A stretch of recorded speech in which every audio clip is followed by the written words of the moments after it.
dia mbola amin'ny fivaliana trano ahafahany indray miaraka amintsika ao anatin'izao fotoana foy izay andraisantsika fampahirezana amin'ny alalany tenin'Andriamanitra izao a mivavaka isika. Jehovah-Andriamanitra iray eo misaotra anao satria mbola manaiky ananatra ianao, ankatanay aminao dia fanahinao no hiasa mba hahatonga anay hitodika amin'ny tenanay isam-batan'olona, mba haizanay mandiny tena manoloana ny fanapahan-kevitra rehetra raisinay. Jehovah-Andriamanitra iray eo, tsy takona fiainana aminao zavatra misy amin'izao andro faran'izao, dia mangatsika ny fitiavany maro, rava ny fihavanana,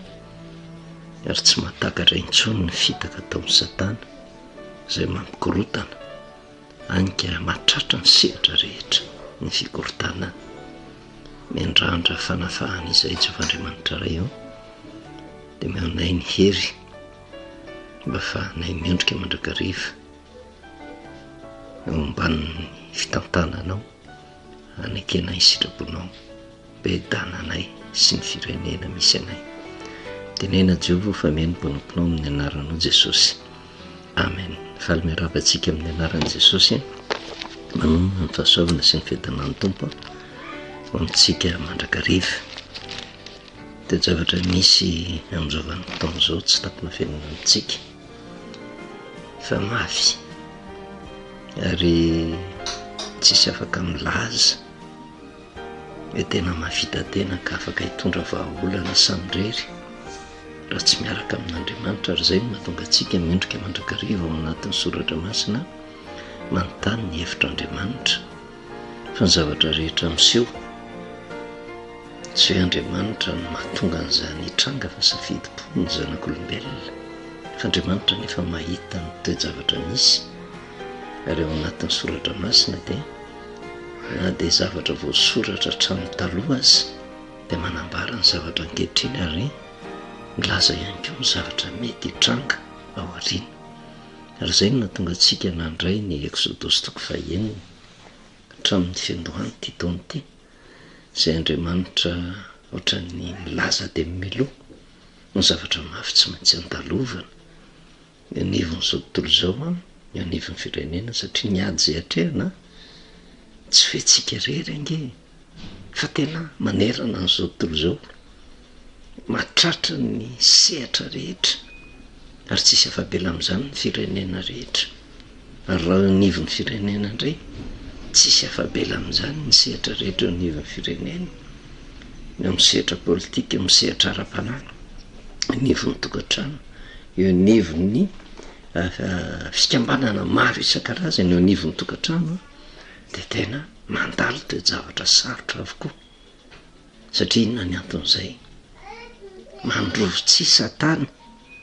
ary indraindray eritreretin'ny olona ho sangisangy izay hoe Satana mandrovo tsihy izay, efa tena mitombotra ny fiavian'i Kristy eny amin'ny rahona lanitra. Izay no maha-kristianina ny kristianina, fantany tsara mihitsy fa mandalo ny fiainany ety amin'ity zao tontolo izao ity, araka ny voalaza ny soratra masina. Ary na ino ny olona na tsy ino ny olona tsy maintsy ho avy ny fahataperan'ity zao tontolo izao ity,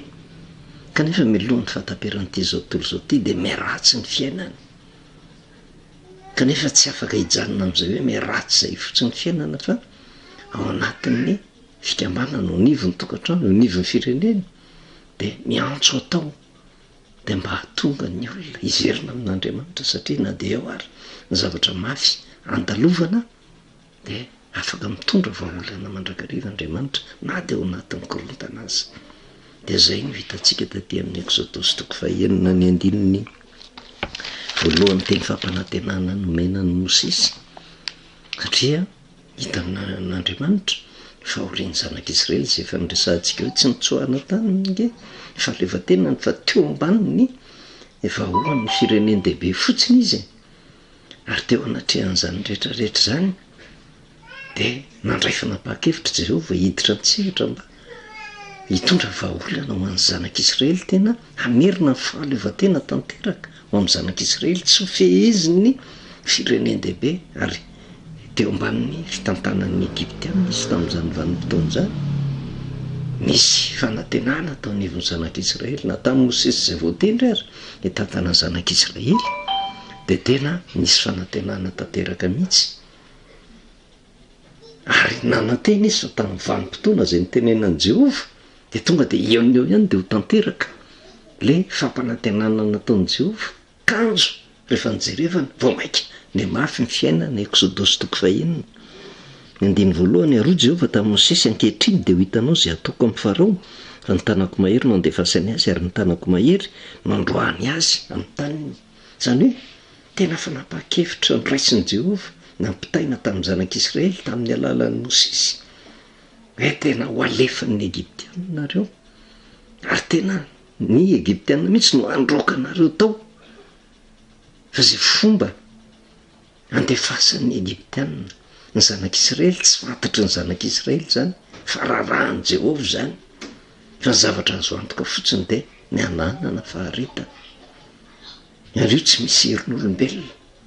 fa herin'Andriamanitra tokana ihany mitondra fanafahana na de miezaka tamin'ny herin'ny tenany aza ny zanak'Israely sy Mosesy tsy ny heriny natonga azo afaka tao kanefa milafi ny anankiray fampanantenana goavambe Andriamanitra no miditra tsehatra anafaka rehefa nambara tamin'ny zanak'Israely nefa zay fanafahan'izay vao maika fampaoriana ny zavatra ny anjady tamin'ny zanak'Israely tamin'izany vanim-potoana zany tena nandevozina nampanaovina asa mafy nampijaliana ary misy antony ny ataon'izay rehetrarehetra zay satria fomba n'Andriamanitra mihitsy manoloana ny toe-javatra mafy menjady eo anivon'ny firenena misy ny manao ratsy misy ny tady hiverina amin'Andriamanitra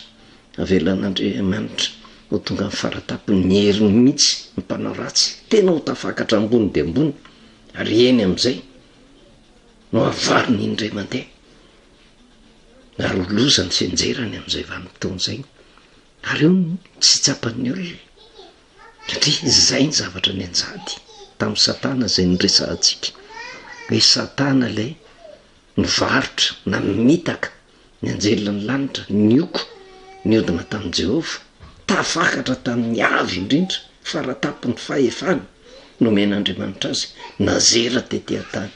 tety ary zay ny zavatra sehon'Andriamanitra hoe amin'ny vanim-potoana eritreretin'ny olona fa eo am-pelantanany ny heritsy ny fahefana ny arena sy ny voninahitra ka raha tsy miaraka amin'Andriamanitra aveny no anjerany tonga am'le teny ambaran'ny abolana hoe zay manandra tena no ahitry fa zay manitry tena no asandratra kanefa tsy andaniny zany keo de atao hita ny mason'ny zanak'Israely ny zavatra anjony ratsy fanahy mba hitandreman-keo ka miaritra fahoriana izy kanefa misy ny fiarovan'Andriamanitra manatrehan'izay ary ny zavatra mitranga nefa de teo na i Mosesy ary kivy teo natrehan'izany rehetrarehetra zany le nanantena le na nitolo tamin'ny zanak'Israely hoe tena hoentin'i Jehova mivoaka isika kivy ihany izy no toe-javatra mitranga raha somary iverenantsika kely ny Exodosy toko 5 ny 9:7 ka hatramin'ny 9:7 vakitsika fa nresahantsika teto tamin'ny vanim-potoana le hoe tena nisy fanantenana atao anatin'ny zanak'Israely hoe ho avy le fanafahana ho avy le fanavaozana tsy araky ny eritreretana azy rehefa tena misy zavatra tena iova ho tsara nge de tsy maintsy mandalo fahoriana tsy maintsy mandalo ady fa tsisy an'izany hoe tena androany ianao zany hitondra fanavaozana de androany de tonga de tena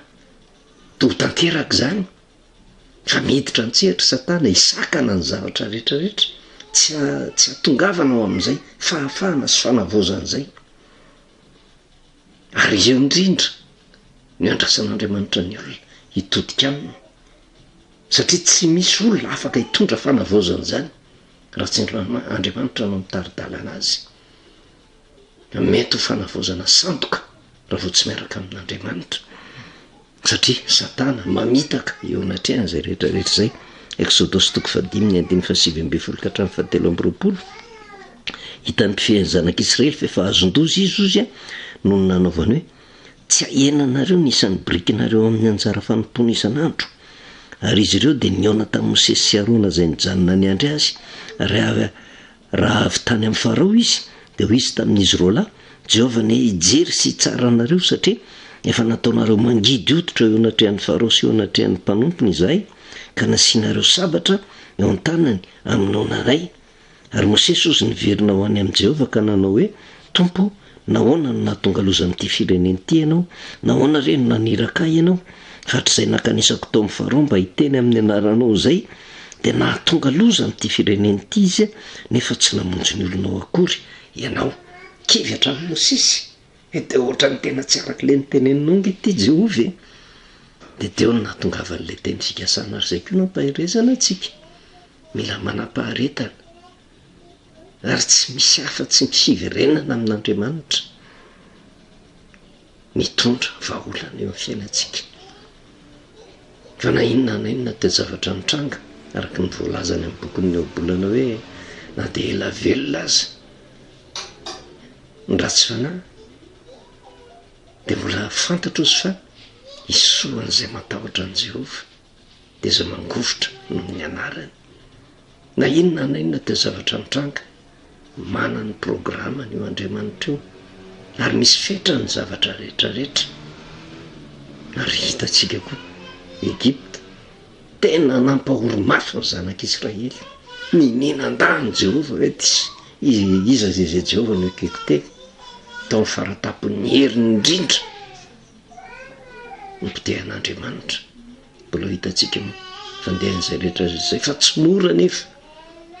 nanjo zanak'Israely. Fa ny zavatra azo antoka kosa nefa dia zao, nanatanteraka ny tenin'i Jehovah, afaka ny zanak'Israely miverina tanteraka amin'ny fahaleovan-tenany. Tsy ny fahaizan'ny zanak'Israely, tsy ny fahendren'ny Mosesy, fa ny herin'Andriamanitra irery ihany. Amin'ny vanim-potoana miaraka mitodika eo amin'Andriamanitra. Mbola hitantsika moa zany fa misy tantara ao anatin'ny Baiboly, tantara mahafinaritra izay tena nibaboan'ny firenena hatramin'ny mpanjaka niaraka nitodika tamin'Andriamanitra nandray fanapa-kevitra niala tamin'ny ratsy. Tafavoaka zany firenena zany dia tahaka ny zanak'Israely ihany koa. Tsy tongatonga ho azy zany teny zany niraisitsika hatramin'ny voalohany taona, fa Andriamanitra nampiomana sady vao mafy ny zavatra andalovana kanefa misy fotoana voatendrin'Andriamanitra ho an'ny olona izay mangovotra no ny teniny. Dia hitany voninahitr'Andriamanitra ampifanafana tanteraka ho an'ny olona matahotra an'Andriamanitra dia hita fiadanam-po vahaolana. Fa ho an'ny olona mbola miziriziry amin'ny heviny izay tena mitoky amin'ny voninahiny, amin'ny arenany, amin'ny vola, amin'ny fanontahany tahaka ny Satana ihany, tany amin'ny ambony indrindra nazeratra ny am-paravody lavaka ozy ny lazainy any amin'ny Ezekela 7:20.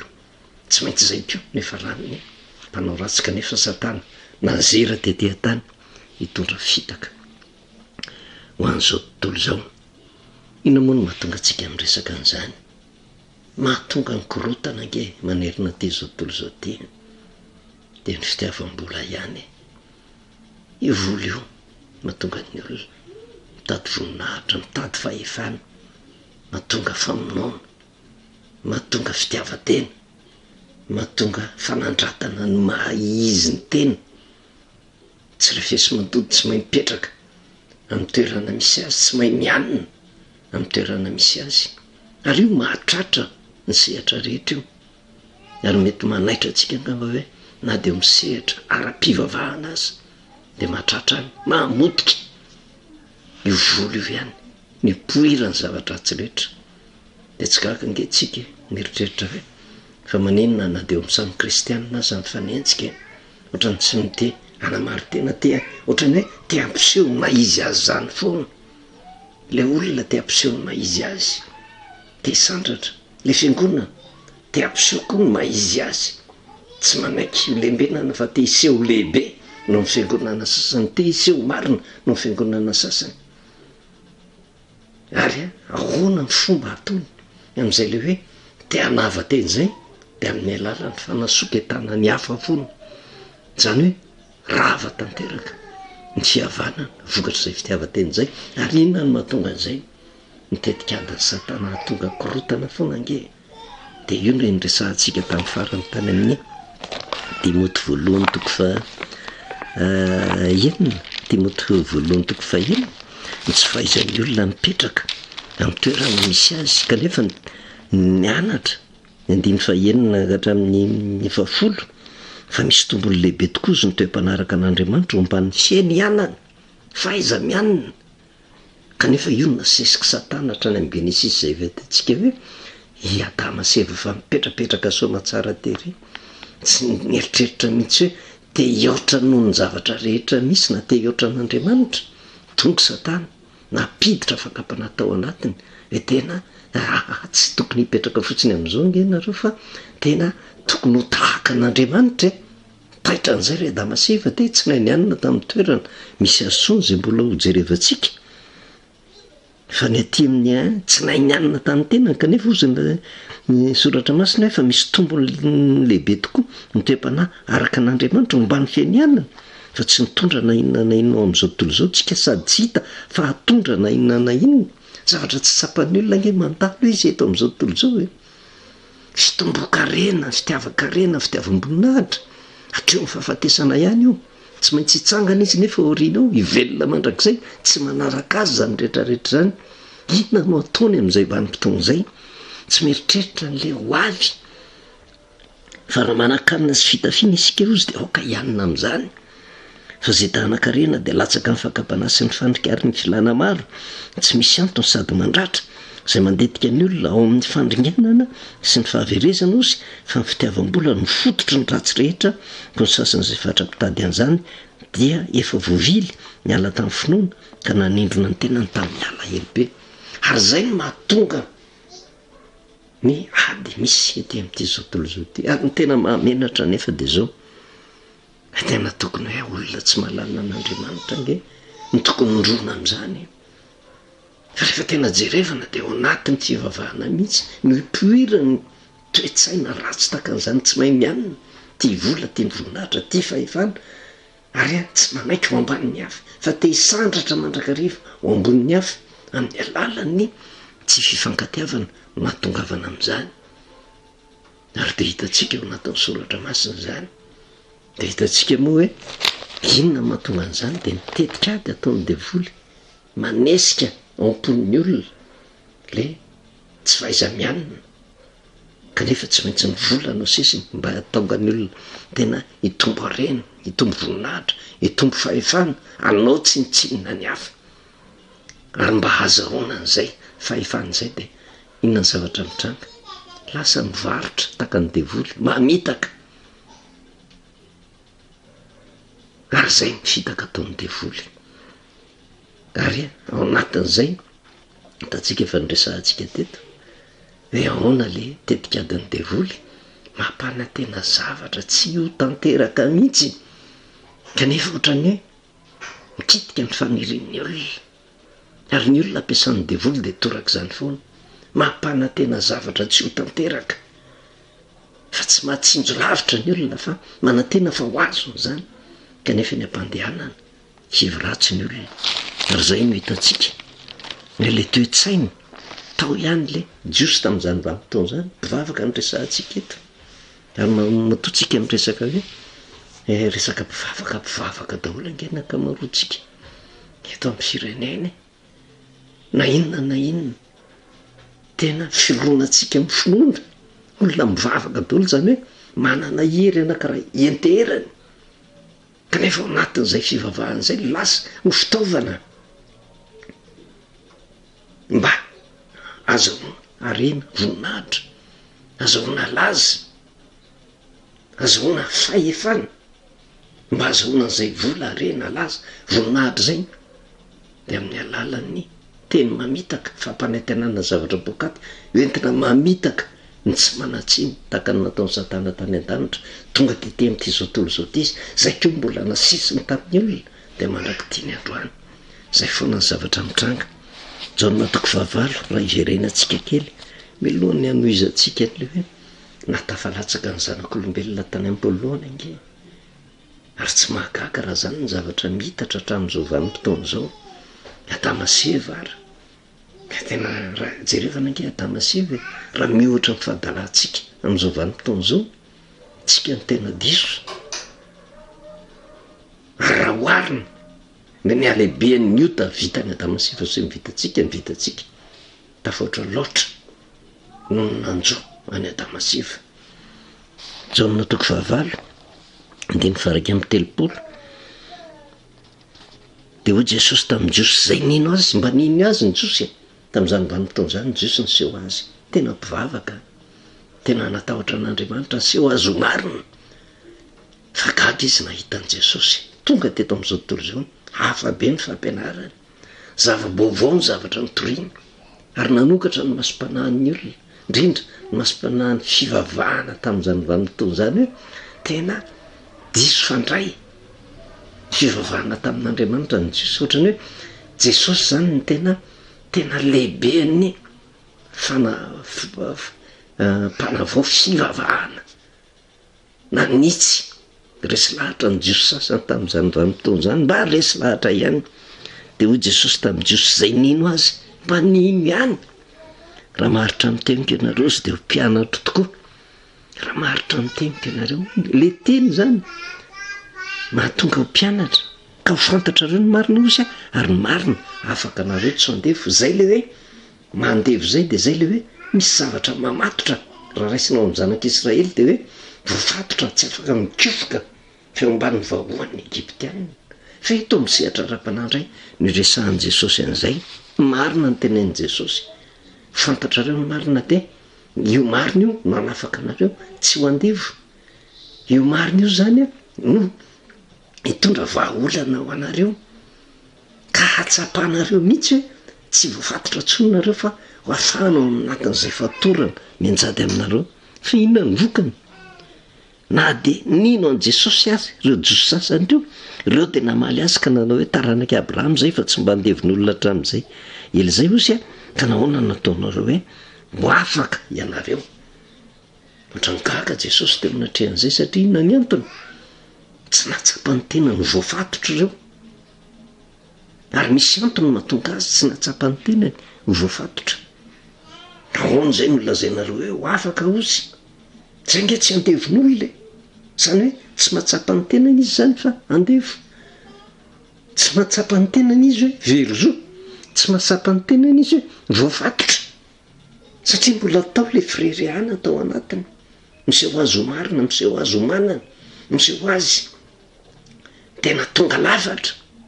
de niteny tamin'i Jesosy izy zay tsy andevon'olona takan'izany ary tsy zay mihitsy miteneninao hoe ho afaka nareo satria zay tsy andevo kanefa ny marina ny tenenin'i Jesosy ary fitiavana no natonga an'i Jesosy hiteny an'izany hoe misy zavatra manandevo anareo. 5:30 Jesosy namaly hoe lazaiko aminareo marina de marina tokoa so zay rehetra manota de andevon'ny ota manota de andevon'ny ota mbola ho hitantsika moa le manota de andevon'ny ota fa io le tenenin'ny Paoly ary amin'ny Timoty 2:9 ny vola mifototro ny ratsy rehetra ary zay fatrapikatsaka an'izany areny zany de nanindrona ny tenany amin'ny fahaverezana amin'ny fahoriana lalina satria tambon'ny ota de fahafatesana fa zay rehetra manota de andevon'ny ota andevon'ny vola andevon'ny voninahitra nandevon'ny ary fa ny andevo sy mitoetra ohatrany mandrakariva fa ny zanaka mitoetra ho mandrakariva ko raha ny zanaka anao nafaka anareo de ho afaka tokoa nareo zany hoe tsy misy fanafahana akoatrany zay ataon'i Jesosy Kristy fa ny olona miezaka mandrakariva amin'ny alalan'ny vola sy ny voninahitra hoe hitondra fahafahana tsy tafavoaka tsisy afa-tsy ny zanaka Jesosy lay Andriamanitra tonga teto amin'ity zao tontolo zao ty izy ihany no afaka anafaka fantatro ihany fa zanak'i Abraham nareo nefa mitady hamono aho satria ny teniko tsy mitombo ao anatinareo zay fahitako tamin'ny ray no lazaiko izy renareo kosa manao zay renareo tamin'ny rainareo mbola mpitiavana ihany ny tenenan'i Jesosy misy ray hafa ekenareo teny mataonareo tsy mahatsapa ny tenanareo fa andevo satria mitady hamono an'i Jesosy izy tsy mahazaka hoe tena ny anambarana marina ary be deaibe ny olona nge tsy mahataky an'izany hitantsika misehatra rehetra raha vojerevana le famarinana hoe tsy mety le ataonao, tsy mazaka okianina, tsy mazaka ahitsy, tsy mazaka tenenina. Ka rehefa tsy mazaka tenenina manana ray hafa de namaly reo ozy ka nanao tamin'ny Abrahama ny rainay ozy no Jesosy taminy raha zanaka Abrahama nareo de niasan'ny Abrahama nataonareo fa ankehitriny ianareo mitady amonao ozy zay lehilahy milaza ny marina taminareo de zay vareko tamin'Andriamanitra tsy mba nanao zany Abrahama, ianareo ozy manao ny asany rainareo mbola fampieritrretana ihany ary tonga sainazy ianareo nge voafatotra rehefa ny olona zany ny ao ambany vahoany vola ny arena sy ny voninahitra tsy mahatsapa ny tenao nandefa izy fa mieritreritra ny tenan'olona afaka izy zany no mpanafaka kanefa efa andevozy ny vola ny arena lasa ary ny voninahitra ary izy ny tompon'izany de voly de tsy mahatsapa ny tenao nandefa izy satria fitahany de voly afaka nareo satria manam-bola de ozy noho ireo taminy tsy mba teraka tamin'ny fijangajangana zay ozy rairay izahay de Andriamanitra ihany no Jesosy taminy raha Andriamanitra ny rainareo de ho tia ianareo satria avy amin'Andriamanitra ny voahako sy nakanesako taty fa izao tsy tonga ho aho izy fa izy no naniraka nahoanany tsy azonareo ny teniko satria tsy mahay mihaino ny teniko ianareo. Eo am'izay zany le enjana be tsy maintsy mivatan'i Jesosy am'izay jiosy mpivavaka nanamary tena taloha ohatrandresy lahatra kely ihany ny amin'ny fanavaozana nentin'i Jesosy kanefa rehefa nanambarani Jesosy am'izay le marina hoe tena te hanafaka azy Jesosy ho afaka tanteraka mihitsy tsy zakany aon'izany lazainareo fahandivo ary nitetika adiny de namono an Jesosy am'izay taorianan'izay nahoana tsy azonareo ny teniko satria tsy mahay mihaino ny teniko ianareo avy amin'ny devoly rainareo ozy ary ino mo mahatonga an Jesosy teny am'izany ianareo avy amin'ny devoly rainareo ka zay sitraky ny rainareo ny tianareo atao izy de mpamon'olona hatramin'ny taloha ary tsy nitoetra tamin'ny marina satria tsy misy marina aminy raha mandainga izy de ny azo no lazainy satria mpandainga izy sady ray ny lainga sady mpamon'olona mpandainga ny ray ny lainga ary izy de hatramin'ny taloha de mpamon'olona de zay rehetrarehetra manodidina zay famonoana lainga ary ny dikany lainga de fanambarana zavatra hoenty mamitaka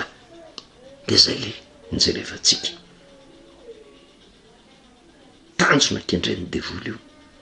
efa trany am-piandohana trany an-danitra nazera tety an-tany mandainga ary natosona am'izany ny jiosy ary ny jiosy tamin'izany vanim-potoan'izany le mpivavaka le mpiady hevitra mandrakariva am' Jesosy tsy olon'olo-toana olona nanany na izy azy olona nanany na izy azy ary io ny tena tokony nitandremana eo anatrehan'izany rehetrarehetra zany mba hitodiantsika amin'ny tenatsika ary tsisy hakanavaka io eo misehatra rehetra tanjona kendren'Andriamanitra de mitodian'ny olona mba mitodika amin'ny tenany sao de tsy mahay mianina amin'ny toerana misy azy ka mahatonga korotana amin'ny tenany sy amin'ny manodidina azy fa mba tonga hiverina amin'Andriamanitra ndrao de disoay ka le ray zay enkinana de sao de ray ny lainga mpamitaka mpamono